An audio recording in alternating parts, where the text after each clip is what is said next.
पुढे आता पाहूया। तसं तर ही बातमी ऐकून तुम्हाला यात नवल काय वाटणार नाही। याचं कारणच आहे की बुलढाणा आमदार संजय गायकवाड, बुलढाण्याचे आमदार संजय गायकवाड यांनी पुन्हा एकदा एक करारनामा केला। इम्तियाज जलील आणि माझ्यात काही बरे वाईट झाले तर आम्हीच जबाबदार। पोलीस महासंचालक मुंबई यांना याबद्दलचा करारनामा जो आहे तो त्यांनी दिलेला आहे। हा करारनामा करून त्यांनी देऊ केला। करारनामा त्यांनी पोस्टाने पोस्ट केला। इम्तियाज जलील आणि संजय गायकवाड यांच्यात शाब्दिक चकमक सध्या उडताना दिसते। एकमेकांवरती ते टीका करतात, आरोप प्रत्यारोप केले जातात। मुंबईच्या आझाद मैदानावर आमदार गायकवाड यांनी इम्तियाज जलील यांना आव्हान देऊ केलेलं होतं। इम्तियाज जलील यांनी देखील कहा आना है मैं आ जाऊंगा असं म्हणत त्यांचं आव्हान जे ते स्वीकारलं होतं। अधिक माहिती आपण जाणून घेणार आहोत। आमचे प्रतिनिधी राहुल खंदारे आपल्या बरोबर आहेत। राहुल, काय माहिती याबद्दल?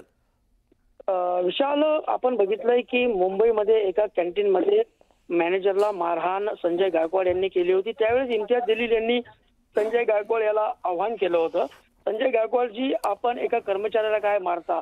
तर त्या ठिकाणी असतो तर तुमचं बनियान आणि जे तुम्ही लुंगी घातलेली ती फाडली असती असं म्हटलं होतं। त्याच्या आव्हानाला संजय गायकवाडनी देखील त्या ठिकाणी असं म्हटलं होतं की तुम्ही त्या कॅन्टीन चालवले असते आणि जर तुम्ही निकृष्ट दर्जाचं अन्न दिलं असतं तर तुम्हाला मी पटकून मारलं असतं। असा हा शाब्दिक चकमक त्यांच्यात उडाली होती। मात्र आता काही दिवसा अगोदर इम्तियाज जलील हे स्वतः बुलढाणा जिल्ह्याच्या दौऱ्यावर आले होते आणि त्या बुलढाणा मतदारसंघामध्ये येऊन संजय गायकवाड यांना त्यांनी खुलं आवाहन केलं होतं की जागा तुमची, वेळ तुमची, फक्त सांगा कुठं यायचं। त्यावर संजय गायकवाडने आता प्रत्युत्तर देत त्या ठिकाणी एक करारनामा लिहिलेला आहे। करारनामा हा मुंबई महासंचालक पोलीस यांच्या नावे तो लिहिलेला आहे आणि आम्ही दोघांचं जर का काही वादामध्ये कमी जास्त झालं तर आम्ही त्याची जबाबदारी आमची राहील, अशा प्रकारचा करारनामा लिहून खळबळ माजून दिलेली आहे। एका आमदाराकडून असा करारनामा लिहून देणं त्यामुळे आता बुलढाण्यातच नव्हे तर महाराष्ट्रात असा चर्चेचा विषय बनलेला आहे।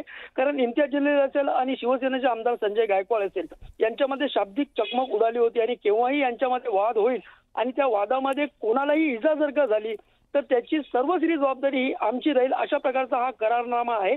आणि हा करारनामा पोस्टाने संजय गायकवाड यांनी मुंबईचे महासंचालक जे आहेत त्यांना तो पाठवलेला आहे। त्यामुळे आता एकच खळबळ माजलेली आहे। विशाल, नेमकं काय या करारनाम्यात त्यांनी म्हटलंय? जबाबदारी आमची म्हणजे नेमकं काय? करारनाम्यामध्ये त्यांनी स्पष्ट उल्लेख केलेला आहे की इम्तियाज जलील आणि माझ्यामध्ये म्हणजे संजय गायकवाड मध्ये पुढे चालून जर का काही वाद झाला ना, वादामध्ये जर कोणाला इजा पोहोचली आहे, मग ती इजा गंभीर स्वरूपाची असेल, सौम्य स्वरूपाची असेल, जे काही इजा असेल त्याची सर्वस्वी जबाबदारी आम्ही घेतोय। याचा अर्थ हा की पोलिसांनी यामध्ये एकमेकांवर कोणावरही गुन्हे दाखल करू नये किंवा कारवाई करू नये। या होणाऱ्या याची वादाची ही सर्व जबाबदारी घेऊन त्यामधून जे काही बी आउटपुट निघेल त्या आउटपुटची देखील आम्ही जबाबदारी घेतोय।